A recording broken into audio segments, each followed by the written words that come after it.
उत्तर प्रदेश के कानपुर से बहुत बड़ी ठगी का मामला सामने आया है, जहां शातिरों ने यूरोप की कंपनियों को अपने जाल में फंसाकर करोड़ों नहीं बल्कि करीब 1000 करोड़ रुपए की ठगी को अंजाम दिया।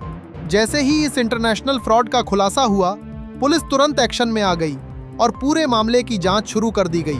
दरअसल ये ठग खुद को बड़ी एक्सपोर्ट कंपनियों का मालिक बताकर विदेशी कंपनियों से संपर्क करते थे।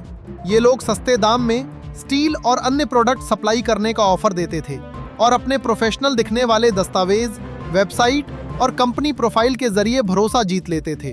चेक गणराज्य की एक नामी स्टील कंपनी भी इसी तरह इस जाल में फंस गई। आरोपी ने इंटरनेशनल ट्रेडिंग प्लेटफॉर्म के जरिए कंपनी से संपर्क किया और सस्ती कीमत पर स्टील एक्सपोर्ट करने का झांसा दिया। कंपनी ने डील पर भरोसा करते हुए करीब $2 लाख यानी करोड़ों रुपए आरोपियों के बैंक खातों में ट्रांसफर कर दिए। लेकिन पैसे मिलने के बाद आरोपियों ने ना तो कोई माल भेजा और ना ही कोई सही जवाब दिया। जब कंपनी को शक हुआ तो उन्होंने सीधे कानपुर पुलिस को ईमेल के जरिए शिकायत दर्ज कराई। यही ईमेल इस पूरे 1000 करोड़ के इंटरनेशनल फ्रॉड का सबसे बड़ा सबूत बना। जब क्राइम ब्रांच ने जांच शुरू की तो सामने आया कि आरोपी फर्जी कंपनियां बनाकर इंटरनेशनल लेवल पर कारोबार का दिखावा कर रहे थे। उन्होंने फर्जी आईडी पर कई बैंक खाते खुलवाए और अलग अलग खातों में पैसे ट्रांसफर करके उन्हें छिपाने की कोशिश की। पुलिस ने कार्रवाई करते हुए मुख्य आरोपियों को गिरफ्तार कर लिया है और उनके पास से luxury car, laptop, mobile phone, bank दस्तावेज और लाखों रुपए बरामद किए गए हैं। साथ ही करोड़ों रुपए की रकम को सीज भी कर दिया गया है। जांच में यह भी सामने आया है कि इस गिरोह ने पोलैंड, ऑस्ट्रेलिया और फिनलैंड जैसी कई विदेशी कंपनियों को भी अपना शिकार बनाया है। फिलहाल पुलिस की टीमें अलग अलग राज्यों में छापेमारी कर रही हैं और इस इंटरनेशनल फ्रॉड के बाकी नेटवर्क को तोड़ने की कोशिश कर रही हैं। ये मामला सिर्फ एक ठगी नहीं बल्कि एक बड़ा संकेत है कि आज के डिजिटल और ग्लोबल दौर में फ्रॉड का तरीका कितना एडवांस हो चुका है। इसलिए चाहे आप एक आम इंसान हो या कोई बड़ी कंपनी, किसी भी डील से पहले पूरी जांच करना बेहद जरूरी है, क्योंकि एक छोटी सी लापरवाही आपको करोड़ों का नुकसान दे सकती है।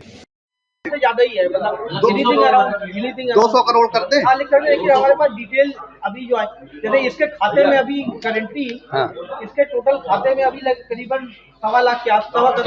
किसके खाते में? 1 करोड़ ये इसका अमित के खाते में। और जो लोग पकड़े उनके खातों में आते थे। अब छाछड़ के खाते में भी अभी गट निकाले, उसके में भी लगभग 80 लाख के आसपास है। छाछड़ के खाते में क्या है कि जैसे ही पैसा आता है तुरंत उसको इधर उधर निकाल करके कभी शेयर मार्केट, कभी यहाँ कभी वहाँ। आकाश के खाते में तो कुछ नहीं, आकाश के खाता है।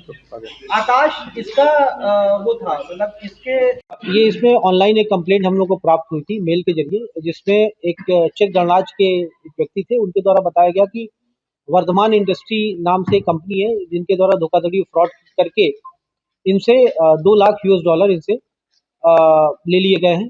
तत्काल इसमें टीम गठित की जाती है, इसमें अभियोग पंजीकृत कराया जाता है और जो इसमें खाते शामिल थे इस पूरे ट्रांजैक्शन में, उन खातों को खंगाला जाता है। पता ये चलता है कि इसमें जो एक व्यक्ति है जिसका नाम अमित ओम प्रकाश है, जो कि झांसी का रहने वाला है, ये इसने अपने ही लोगों के साथ मिलकर के कई सारी फेक कंपनीज इसने खोल रखी थी और उन्हीं खातों में ये पैसे आते थे और आगे ट्रांसफर होते थे।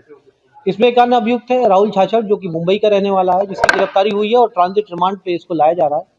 वो भी इस घटना में शामिल था और ये लोग मिलकर के, ये लोग एक दूसरे को जानते थे बचपन से ही, ये लोग एक साथ स्कूल में पढ़े थे और ये लोग एक दूसरे को लंबे समय से जानते थे। मॉडस ऑपरेंडी इनका था, ये फेक कंपनीज खोलते थे और फिर उस फेक कंपनी में ये लोग उसमें अपने आप को ट्रेडर शो करते थे कि ये लोग जेन्युइन ट्रेडर हैं।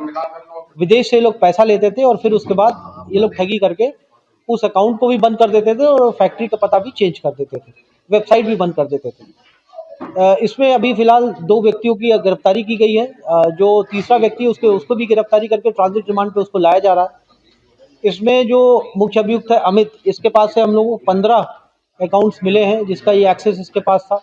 कई सारे लैपटॉप्स इसके पास मिले हैं, मोबाइल्स मिले हैं, कई सारे फेक सिम्स मिले हैं और कई सारी बैंक्स की चेकबुक्स और पासबुक्स मिली हैं। अभी इन तमाम चीज़ों को डिटेल में इनकी स्टडी की जा रही है। जो अभी प्रिलिमिनरी पूछताछ है उससे पता चला है कि ये लोग विदेशी नागरिक को टारगेट करते थे, जिसमें पोलैंड, ऑस्ट्रेलिया, फिनलैंड और चेक रिपब्लिक के लोग शामिल हैं। पहले भी ये लोग इस तरह की फेक कंपनीज बना के लोग काम कर चुके हैं। और ये लोग लगातार फ्रॉड करते आ रहे थे। फिलहाल अभी इन दोनों को गिरफ्तार करके जुडिशियल रिमांड पे भेजा जा रहा है। बाकी इसमें और कौन कौन शामिल थे, यदि खातों के आधार पे और डिटेल्स मिलती है उनके विरुद्ध भी कार्रवाई की जाएगी। अभी तक जांच में क्या कुछ सामने आया है? कितना लोग धोखाधड़ी कर चुके थे? ये लंबे समय से इस अनैतिक कार्य में लोग लिप्त हैं और जैसा मैंने बताया है कि ये सिर्फ एक ट्रांजैक्शन इन लोगों ने 2 करोड़ का किया है, तो लगभग ये सालों से ये काम करते चले आ रहे हैं। ये खाता जो इसका सबसे पुराना खाता है 2014 से संचालित है। अनुमानित ये कई सौ करोड़ की अब तक ये लोग ठगी कर चुके हैं। अलग अलग कंट्रीज के लोगों के साथ ये ठगी करते हैं।